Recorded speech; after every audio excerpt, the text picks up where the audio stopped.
It's very Hi, lovely. everyone. It's nice to come to you live this evening. Always our joy to come live on Before and After I Say I Do.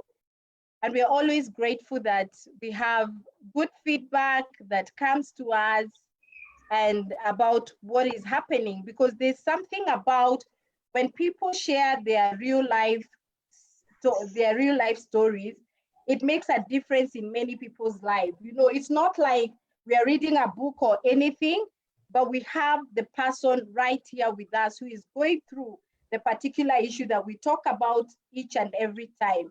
Yeah, and so today we are talking about hope and healing, hope and healing after, of course, many difficult and many things that we go through a difficult relationship. And remember, this month we have been focusing on before saying I do. So it's all about before saying I do. And our guest is already on studio. I'm your host, Pauline, and I have Fiona, our sign language interpreter. He's doing a good job for that on that. And then, yes, we have Judy. And yes, we know we have Judy and also Fred with us. But Fred is babysitting and will come at some point when Judy will go and babysit when it's her turn. And so I want to give this chance to Judy to just introduce herself. Tell us a bit about yourself, Judy. Thank you, Pauline. I'm happy to be here. My name is Judy Chegendongo. I am 43 years old, and I'm a counseling psychologist by profession. And I've been married. This is like my 7th year in the marriage. Um, I have 3 children. The oldest is 5.5. The youngest is 18 months. And yeah, that's what I Nice. can say about myself. Thank you, Pauline. Wow, thank you, Judy, and thank you for making time to come with us and even accepting to come and share your story with us, because your journey really, because opening your life, it's never easy for someone to just open up their life, open up those deep things that we don't easily talk about. So Yes, thank you very much. We are happy to have you, and of course, we will be happy to also have Fred join us in some time coming. So let thank me start by asking, tell us about growing up. How was growing up for you, Judy? My growing up was pretty much, I mean, nothing really dramatic. I grew up, I'm born and raised in Nairobi. Um, so I'm the Bontao, although we lived in the outskirts. So we grew up on a farm, and it was fun growing up, taking care of the farm, helping our parents with the work. I schooled in Nairobi. All my schooling life, I've been in Nairobi. I'm a last born actually. I have 4 older siblings, 1 sister and 2 brothers. My dad passed away 2 years ago, but my mom is still there. So growing up was fun. I mean, we did all the things that children do. We had, these extended family gatherings. We had friends, and of course, most importantly, my family was very religious. So we were introduced to church when we were pretty young. Especially my mom was a really strong and still is a committed Christian. So we really grew up in the values of the Christian faith. So basically, yeah, that's how growing up was. Yeah. Wow, that's nice. Okay, and then of course, now being a girl, how did you envision, marriage? Did you have those talks, imaginations about how I'll get into this relationship? What did you envision when it comes to marriage in your life? That's pretty interesting because I think for starters, being a last born, you always feel you're the baby. So some such things sometimes don't cross your mind until a little further in life. But when I did start thinking about marriage, um, I had a lot of, should I say, rules that I had, guidelines. For example, I had vowed to myself, I'll not get married until I'm done with my master's degree. I think what I didn't know is that my master's degree would take quite long to to get, but I still stuck by that. Um, So I didn't have, I can't say I was like so exhilarated when I would think about getting married, partly because my parents didn't have a very peaceful marriage, if I may put it that way. There was no violence or anything, but my dad was in alcoholism and it strained the marriage. So I think from that background, I was very afraid of getting into marriage and maybe getting married to somebody who would end up also being an alcoholic. Actually, the greatest fear I had was getting married to a person and they become an alcoholic. So I was cautious. I was cautious.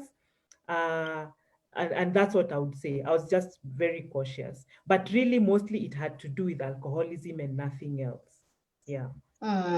So for you, what was important for you is to make sure that this person, whoever it would be, would not be alcoholic. Yes, that was so prime for me because of the way we had grown up. We had watched the struggles. Um, and our dad was not violent. He didn't have any issues of, unfaithfulness. So those things never crossed my mind. So yeah, so for me, the alcoholism issue was the most important. All right. Yeah. Okay, so then at what point would you say, so high school, college, at what point would you say then maybe you started getting into relationship?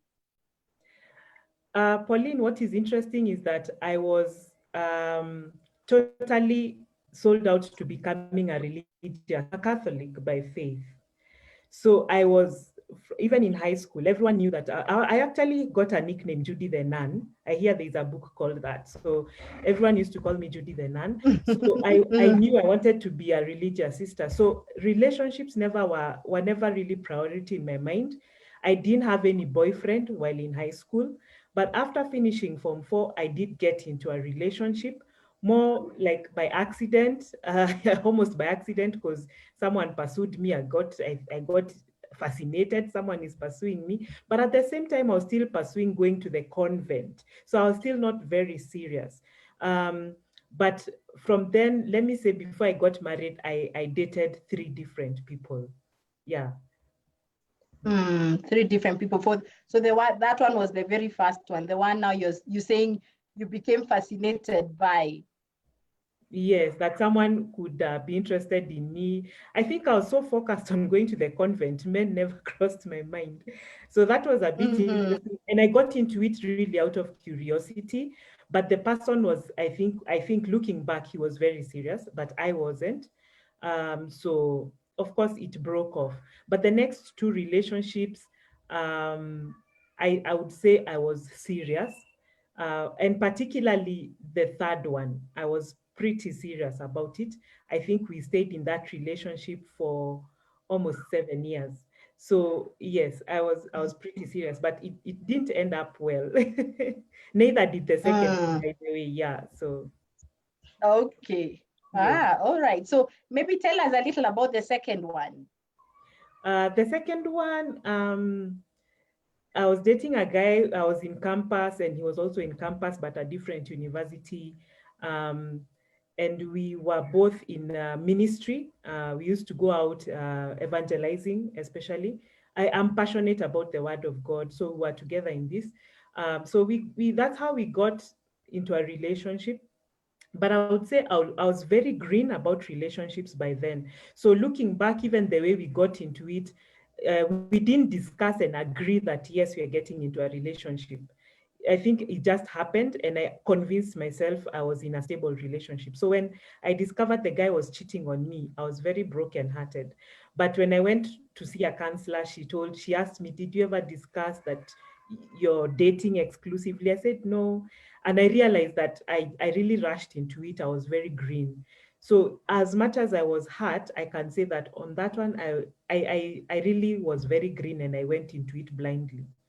Yeah, so that was the second relationship. So the guy cheated on me and I broke it off. Mm-hmm. So did you find out or were you told? The lady the other lady was dating confronted me. So I was shocked when she came and told me, "I hear you're dating so and so. He's my boyfriend," and she told me off, and that took me aback because I had no idea.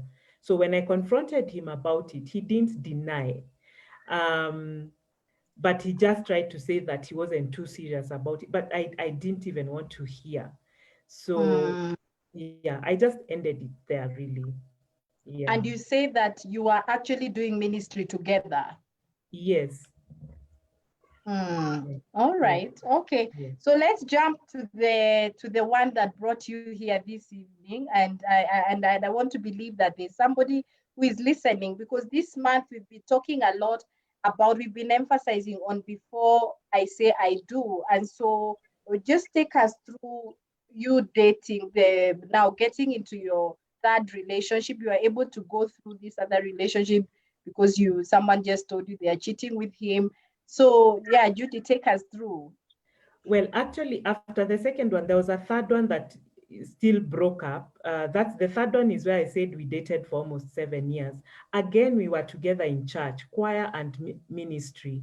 Uh, yes, and again, another case of being cheated on. That's another long story, but yes, that one also ended that way. But now Mm, the fourth relationship is where that brought me here. So this is a guy I was with in the choir. As I said, I've been in church, I've been serving in church. So all the men I met were really in church. mm, So he was the choir master. I joined the choir actually, uh, more or less we joined the same time. But I wasn't really like interested in him or anything. But after some time being in the choir, platonic, friendship as choir members have, I noticed he started showing interest by sending me messages over the week, checking on me, calling. Um, so one thing led to another, and eventually we found ourselves spending more time together, going out for a date, until the point where he asked if I could be his girlfriend, and I accepted. So that's how I got now into that particular relationship. mhm. Yeah. So by this time he's telling you, had you also, I mean, were you comfortable with this relationship? Now that you'd meet in the choir, you'd sing. Uh-huh. Let me say that he was a guy that was pretty interesting. I was attracted to him, and but I noticed that even before he started hitting out on me, I had noticed he was very keen on a different lady in the choir. That was before he started, asking me out. But myself, yes, I was really interested, but I can't say that I had planned to be in that relationship. It really just, how things evolve. And I walked into it and actually thanked God because I was coming from another broken relationship. I thanked God that He would give me someone again so soon. And I really felt blessed, I must say. I felt so blessed and lucky. So that was a testimony. It was a testimony. Mm-hmm. So Yeah, and take us deeper into this relationship. Mm-hmm. I must say that he was quite a gentleman, so he'd make you feel really special. The only thing was that he insisted that we don't let other choir members know that we're in a relationship, because his argument was, and which made sense by then, that when people know we are dating, they might create stories around it, say that he's favoring me now that he's the choir master and I'm his girlfriend. So when he asked that we keep it secret, it didn't alarm me. Actually, I was okay with that. Um, but what happened as we went along, I noticed that the lady he had initially been showing interest in, he started again really, they would behave in a way that suggests like there is more between them than just general friendship. And when I would confront him about I confronted him about it more than once. But he would say that, she's an official in the choir, I'm a choir master. Definitely, we have to keep communicating. Don't read anything about it and that kind of thing.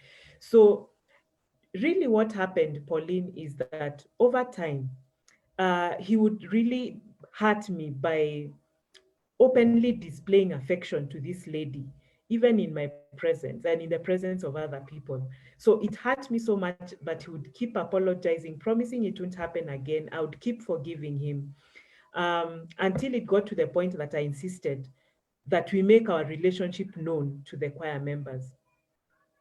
Eventually, the choir members did get to know we're in a relationship. But what happened then is that I think, especially the ladies in the choir, took sides. So the other lady, I must say, she was more, she was an extrovert. I'm an introvert. So she's this, bubbly people, and everyone is their friend.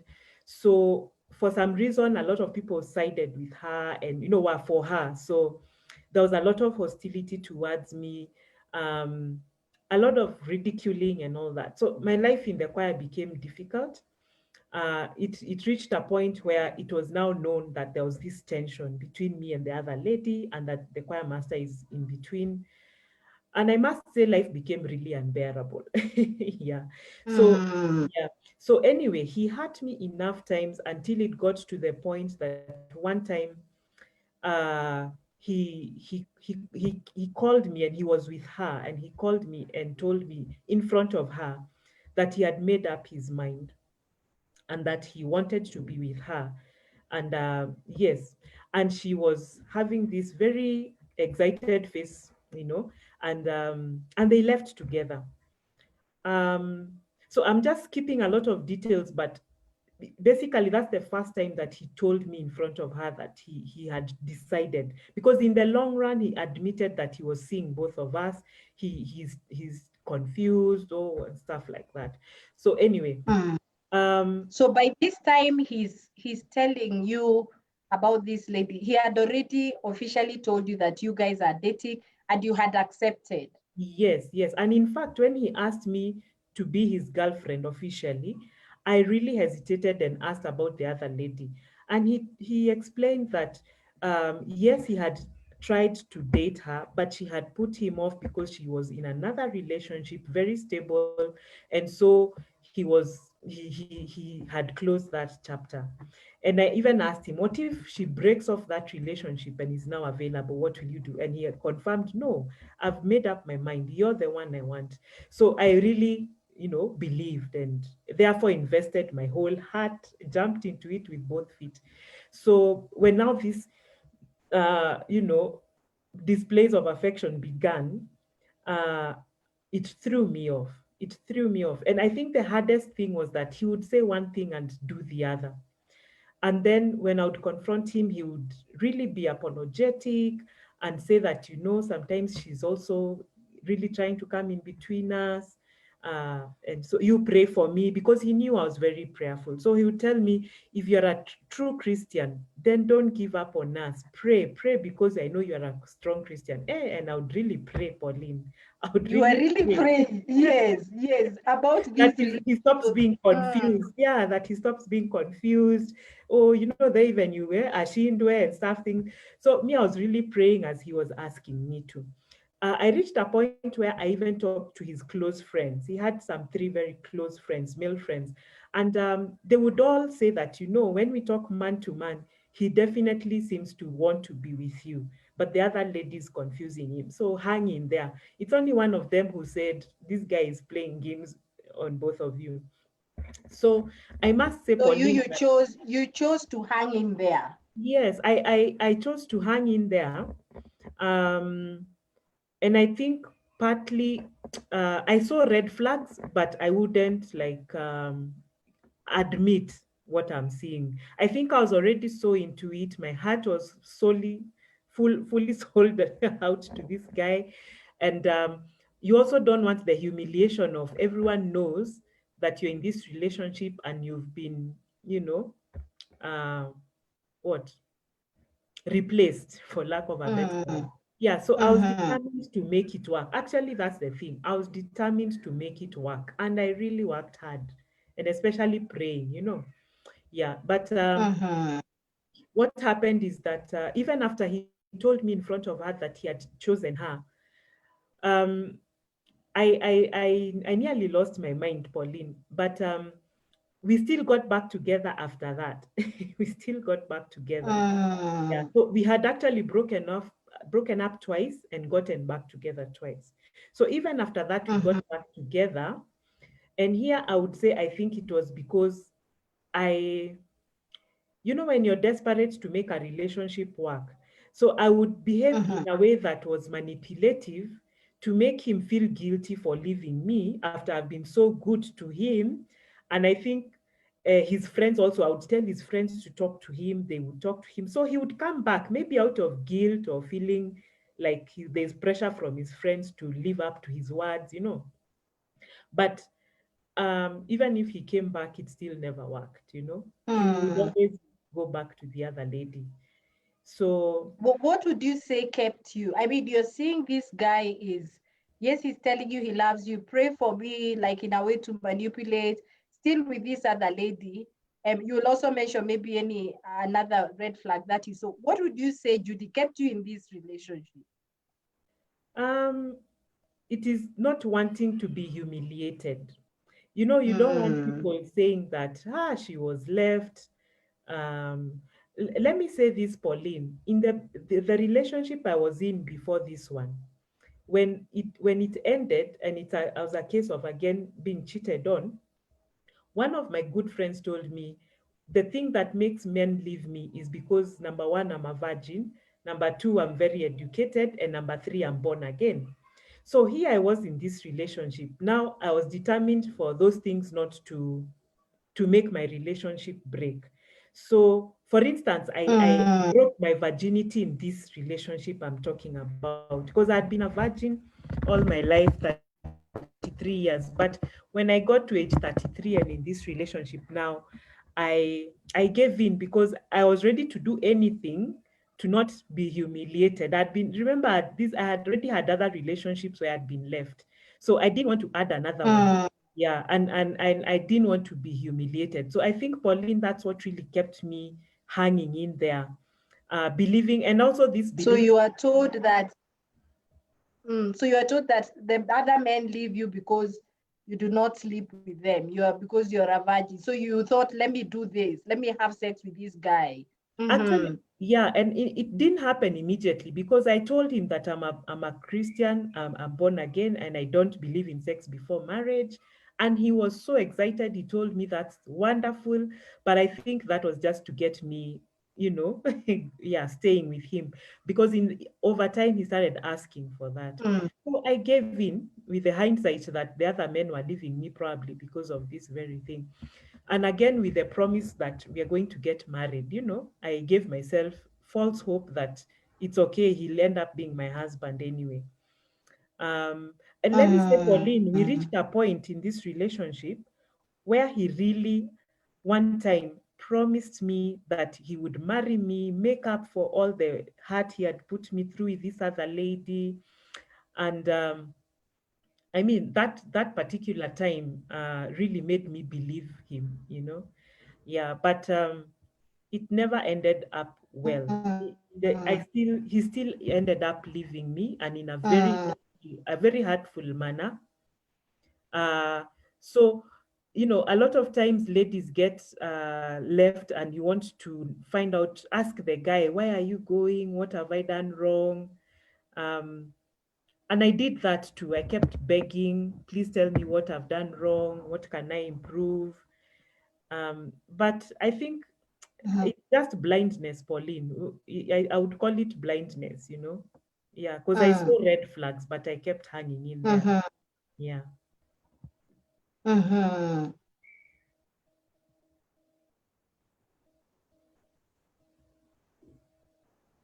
But you kept on. Yes. What other red flags would you say that you see? Because you mentioned that he was also seeing someone else, and you could actually see that he's playing the two of you. You Yes. talked about, of course, manipulating. He would tell you to pray so that he's not confused. What else did you suffer during that relationship? He was very protective. He didn't want me to talk to other men. Now, you know, in a choir, you're ladies and men. So I had other guys in the choir who were my close friends. There was one in particular who was a very good friend of mine.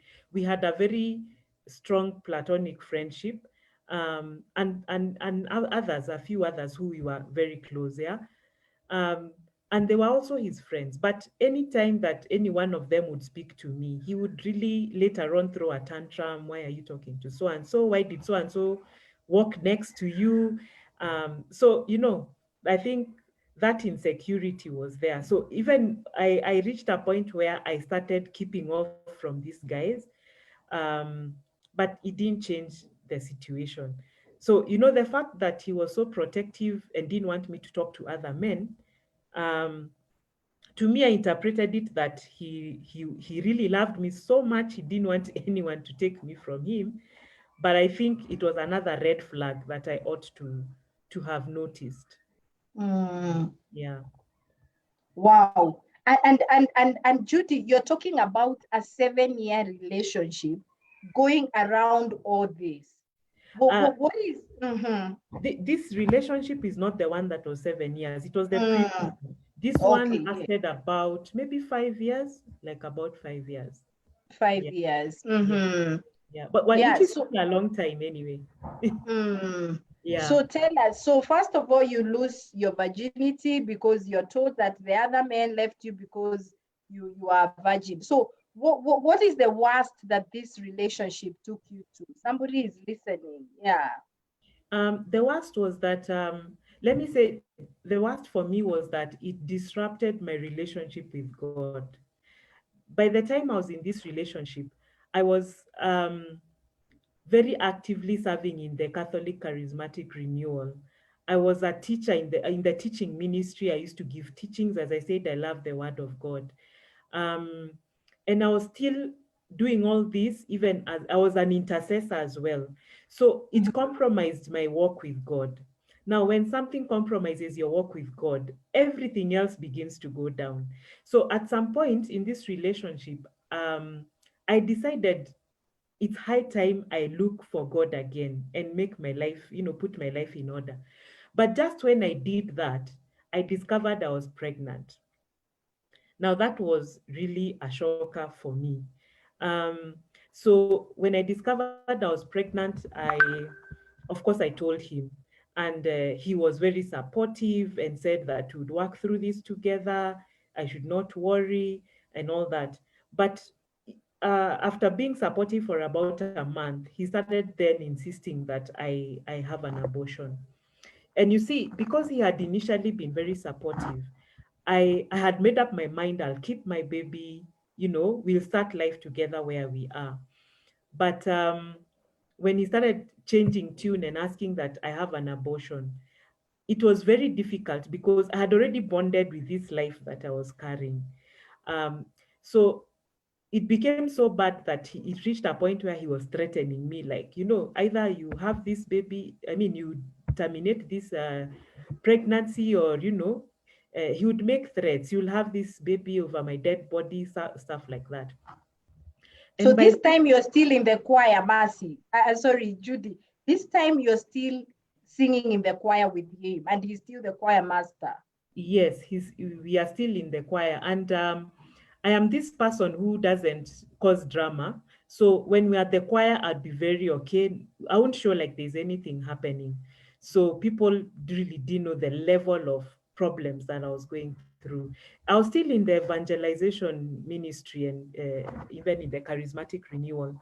Um, so I outside, I kept a very composed uh, disposition, but inside I was really breaking. So when he insisted I have an abortion, and I was already emotionally, and remember, we when I told him I was pregnant, he had insisted again, we keep it secret until we organize ourselves, then we'll tell people. So nobody else knew other than I and him. So I couldn't turn to anyone and say, give me support because of this. Now it was already almost like, because I think when I discovered I was pregnant, maybe I was already about 2 months pregnant. Then we've stayed another month. So that's like 3 months. So it became very hard for me to now start talking to someone about it. So Mm-hmm. I eventually gave in to the pressure. I gave in to the pressure and had an abortion. And that was really like the worst thing that I went through. I went through a lot of post-traumatic stress. I went into depression. I attempted suicide. I attempted suicide twice. Um, yeah, I attempted suicide twice. So it was bad. I mean, I really was depressed. Yeah. So after you did the abortion, what was his response? So was it So something went together? Was he supportive through that even act of abortion? yeah, so when we used to discuss about it, I would tell him that abortion has very bad consequences psychologically. Then he would just, say, I'll be there for you. Let's just terminate this pregnancy, then now begin planning nicely to have a wedding and stuff like that.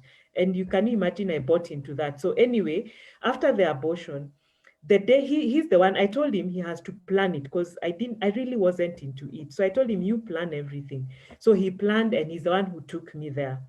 So after it was done, then I came back to his place. He asked me to stay at his house.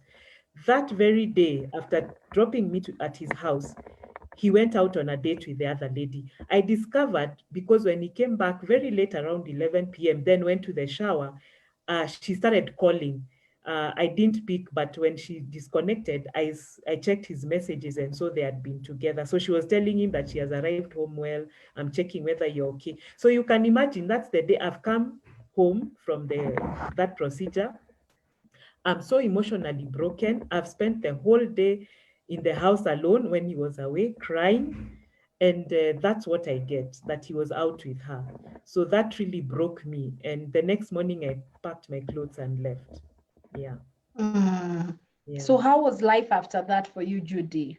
Life after that was just downhill. That's when I sank into depression. I stopped going to church. Um, I quit church, and I just sank into depression.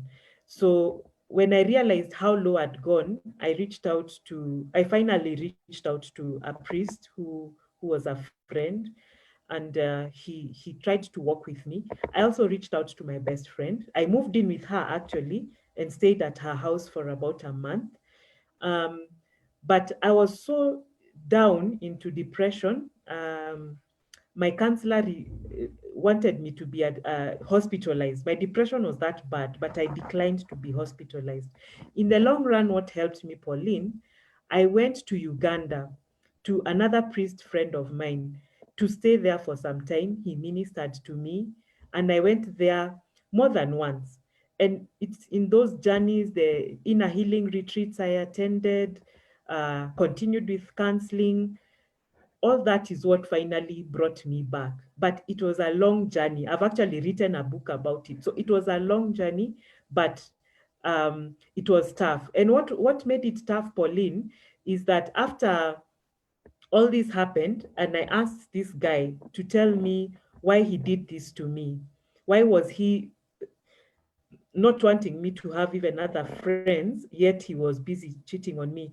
And why has he put me through all this? He just responded in one phrase: shit happens. And that's how our relationship ended. After those years, the parting shot was shit happens. So that really broke me, that really broke me.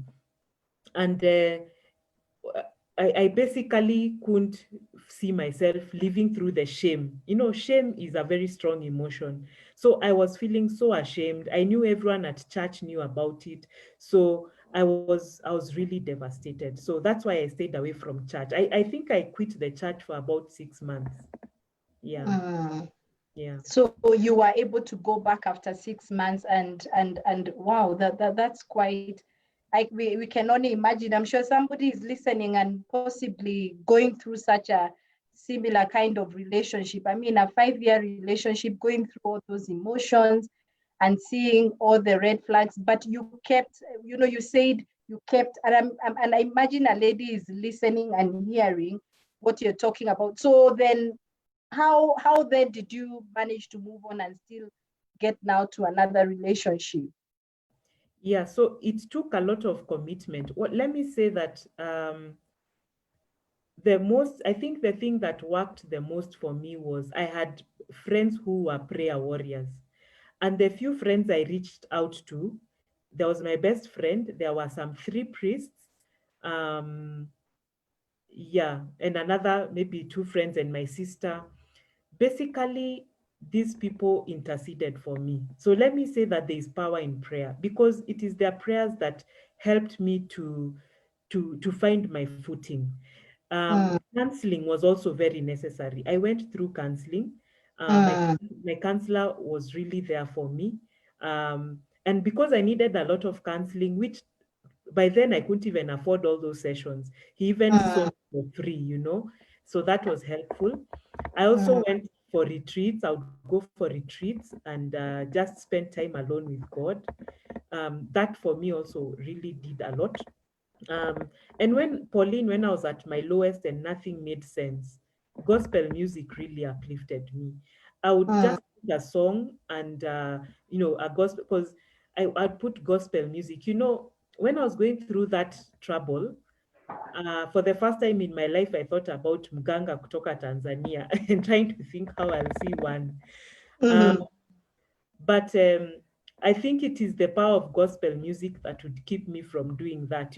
I would look at those signposts on the road, Mganga from Tanzania, and get very tempted, imagine, to call. But then mm, I'd listen to some gospel music, and it would remind me who I am, and the journey that I've been in my Christian walk. So those mm, are the things that helped me to come back. And let me mm, say, Pauline, what I can say is important also is obedience. I was able to obey my spiritual leaders when they would tell me, do this, like they told me about forgiving. And I had to work on forgiving these people and forgiving all those who were around them. Because one of the things that happened, even after I broke off, that relationship ended, people kept calling me to update me how they were doing. Oh, are you aware they're getting married? And they got married not long after we broke up. So are you aware they're planning a wedding? Are you aware of this? Oh, they are doing this. So I was always in the picture of what's going on with them. And that was very hard. So I had mm, to forgive all the people that I felt were contributing to my pain. So mm, obedience to my spiritual leaders, even when I didn't feel like I would obey what they told me. So that too was very mm. important. Yeah. So that helped in your healing. That helped Wow. in my healing. Yeah. Mm. Yeah. So just someone is saying that as women, we tend to stick to toxic relationships with the hope someone will change only to be traumatized later. So, Judy, speak to a lady out there right now who is in a toxic relationship. I mean, it took you 5 years to be in that relationship, seeing all the red flags. What would you tell a lady listening? I would say that if you're seeing red flags, they are real. They are real, they are not imagined. And God has given us women such a gift of intuition. And when you sense something is not right, trust your intuition. That is God speaking to you. That is the Holy Spirit trying to alert you that there is something wrong. But the human person in us, the desire maybe to settle down in marriage, the desire to have children, can make you stick to a relationship that is not working, or feeling like you're growing old. You see, like for me, I was in my 30s. So you're feeling, hey, the years are going, people are getting married. So you just hang in there. I would speak to a lady and say that if you're seeing red flags, if you're being hurt in a relationship continuously, please walk out. It will not get any better. You may still, by the way, you can even get married, do a very nice wedding. But after that, you will live forever in misery. I reached a point where I finally thanked God for breaking up that relationship, because imagine if I'd gotten married, I would have lived that way. So I would say to any lady out there, if you're seeing red flags, please walk away. And don't, sometimes we ask ourselves, how will I survive if I walk away? You will survive. You are there even before the relationship.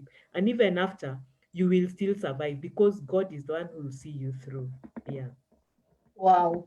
And what would you tell a man? I mean, we are in relationships with men. It is a man that you are relating with. What would you tell that man, maybe in that relationship and not able to manage one relationship, but still wants to have the both the relationship and hurt one, make somebody, I mean, but again, any action is someone's. But what would you tell a gentleman listening?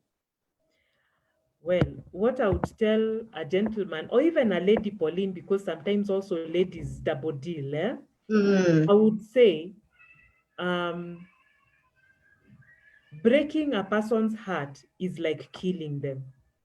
So if you're in that kind of situation where you're doing that to a person, you're literally killing them. You know, for my experience, I tell people that the Judy I am today is not the Judy I was before that relationship. That other Judy actually died. It's a different Judy who resurrected. Stronger, yes, but a different Judy. So it, in a sense, it's like something in me was killed, you know. But glory to God because He raised a stronger Judy, a more beautiful Judy. But I would want to tell such a person, you're literally killing someone if you do that to them. You may not see them die physically, but inside they are actually dying. And there's nothing as bad as, you know, you doing that to someone. I think it's only fair that if you know you're not decided about who to be with, take a break, go and think it through, but don't do that to two people. And I say that, Pauline, because I have also met a man who has equally been hurt by a lady who's done that to them. So the ladies, we also do that.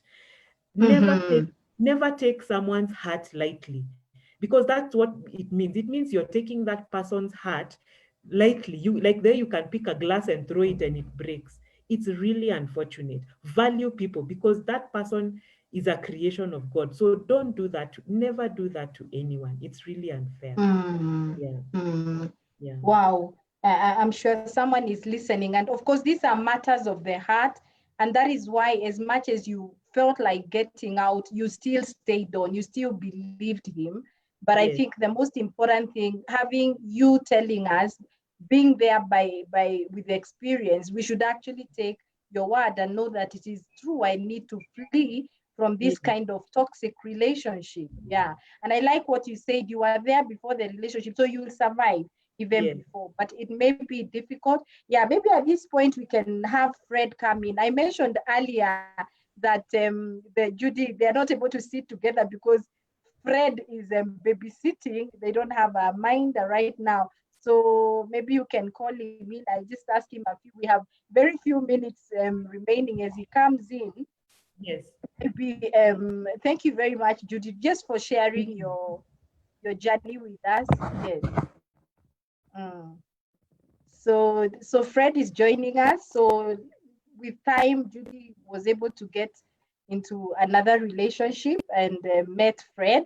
So I just thought it would be nice just to listen to Fred as well, because it's important to hear, because maybe someone is almost getting into a relationship and has had a lady or a man who has gone through so much. Is it, when we hear from Fred, what does he have to say about that? So welcome, Fred. I can see you coming in. Mm, karibu sana, Fred. I know you're, hello. Hello. Hi, Fred. Karibu sana, good evening. Good evening. Thank you for having me. Yeah, thank you, thank you. Yeah, and thank you for babysitting while Judy, taking turns. That's really nice. So now I just wanted to ask you, Fred, because we have very short time. So you met Judy. How did you meet Judy in a Uh, nutshell? okay, sorry, I met her. Oh, we are back. I had lost the screen. I met Okay. Judy first at the college where she was working.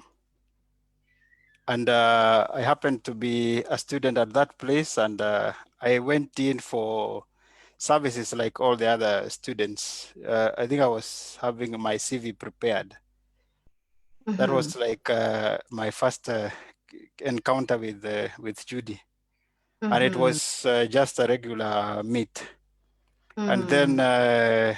many years later, we came to be the best couple with her, much as we were not married, for a mutual or some mutual friends who are having their wedding.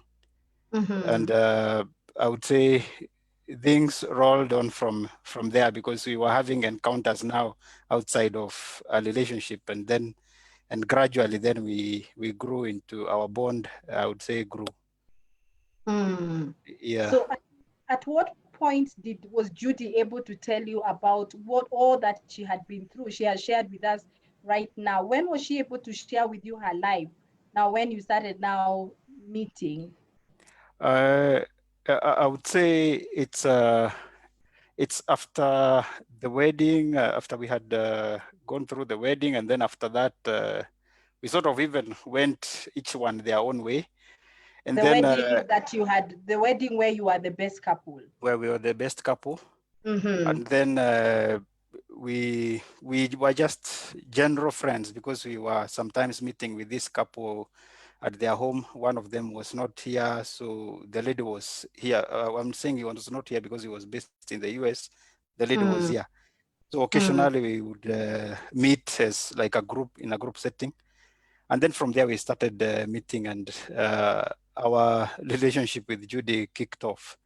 I would say it was like a condition because it's not me who discovered the story, but it was her who came up with that there is a bit of me that you need to know.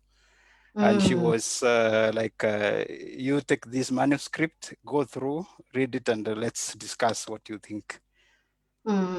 Yeah, so it was quite early in our relationship. But when we now started sort of getting serious and talking of where do we want this to go, how do we want to develop as a couple, so she So, put it across. Yeah. so you talked about a manuscript. So you mean you think that she had written about her life in a manuscript, or? Yeah, why I call it a manuscript, it was not published at that time. And it was what you would say generally in a draft form. And she had written now all the chapters apart from what she came to add later, I think the last chapter at the end. Yes, yes. So reading it, how was that for you, Fred? Uh, I must say it was disturbing, or it was it was quite a shocker for me as well. Because much as I've seen people and the relationships go awry, now this was like a discovery of the person you are in love with, but another side of them that you didn't know, but quite early enough in the relationship. And it was quite a shocking experience. But I would say I thank God we had kicked on a very good foundation, and we were working quite well, and I was not ready to let go of what we were building together because of the history that was there. Yes. So you did not hesitate. You didn't feel like this is too much. And there's everything that she had gone through in the previous relationship and she shared was in the manuscript. Yeah, indeed, it was all there and in black and white, as they would say. And I think I would say, I don't know how, but it drew me more to wanting to know her more and to relate more. Because I Wow. was feeling, I was sort of, the way probably you read a book and you sort of pick on a certain character and you want to, they draw you more, or their perspective, you want to almost care for them more. That's the way I think it came across. It came across for me, and the biggest thing for me was really, uh, I don't know how I would have gone through it myself, but I was seeing like a miracle in front of me, because you go through this and God has brought you to the bright, young, beautiful, lovely lady that we have today. That was Wow. really the divide that God had already brought her across. And I was not going to let now that be blocked, or the sight of that be blocked by what had been there in the past.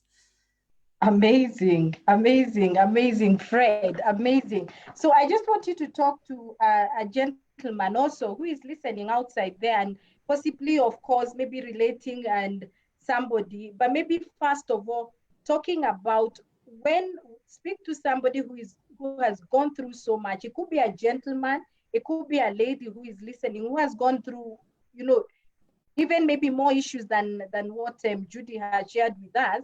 And what would you tell them before they're in this relationship and possibly have not been able to air it to whoever they are relating with? What would you tell them? Uh, I think I would encourage them to first of all, I would say build the relationship on a foundation where at least you encourage and you are open to transparency, because I don't think any person would be happy, like let's say, yes, you pretend and you even get married, then you're discovering later, or there are these two children who have been calling her auntie, kumbe they are actually this person's children.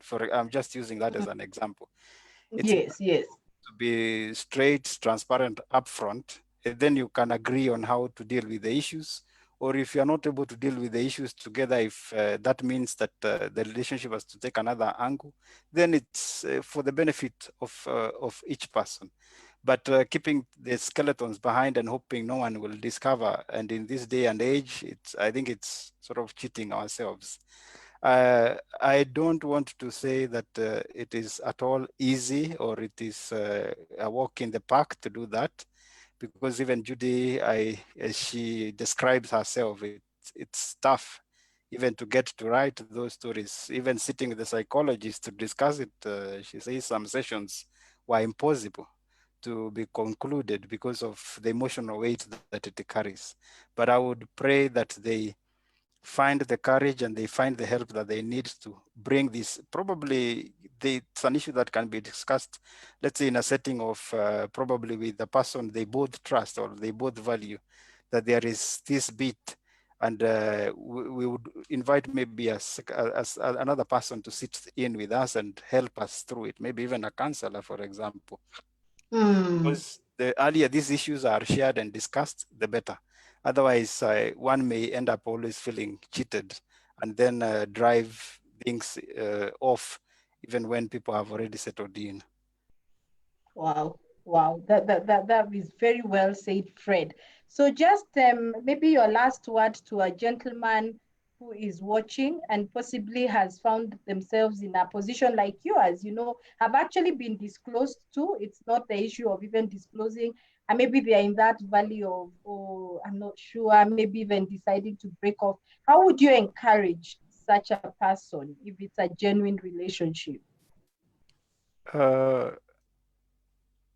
it's a good question. I would say I would encourage them to look at the big picture, because we have all gone through experiences in our lives, and disappointments sort of tend to be part of life, and that I would encourage them that it's the person who they are seeing in front of them today and the future that they want to build together is more important and bigger than what the person has come from in the past. And you are talking of many years, and you are talking of having a chance to build a foundation together, and to be impacted and to impact this other life.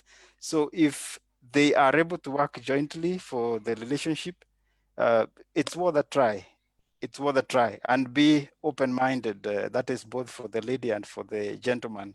And let's not be very quick to judge and throw away because this person has gone through XYZ. Yeah, you don't know what you could be Wow. missing. Yeah. No, wow, that is true. So, how long now have you been married, Fred, with Judy? Yeah, okay. We are celebrating our 7th anniversary this Wow, year. seven anniversary. All right. So Yeah. thank you. So thank you very much, Fred. And I was telling Judy that time goes very fast. So I had her say her word to somebody who was listening, and so that I could end up with you. And it was a pleasure to have both of you, Fred and Judy, of course, at intervals because of babysitting, which is still okay. And Thank we, you. yes, and so our guest has shared viewers all that she's been through, and not a very difficult time. You remember we said relationships mean it is matters of the heart and can be very difficult. Even when we know what we are supposed to do, we still find ourselves doing maybe the wrong thing, sticking in those toxic relationships. But our guests, and especially Judy, has shared with us that it is important from her own experience. She doesn't want you to go through that experience she went through. So anybody in a toxic relationship who is listening, your sister, your friend, I mean, share with them this video even after this, and let them just hear that you will manage. You can get out of that relationship. You're not worth to go through that, because then it means a longer journey to get back to yourself. So thank you very much, Fred, for having given us this time, and even Judy, thank her on our behalf.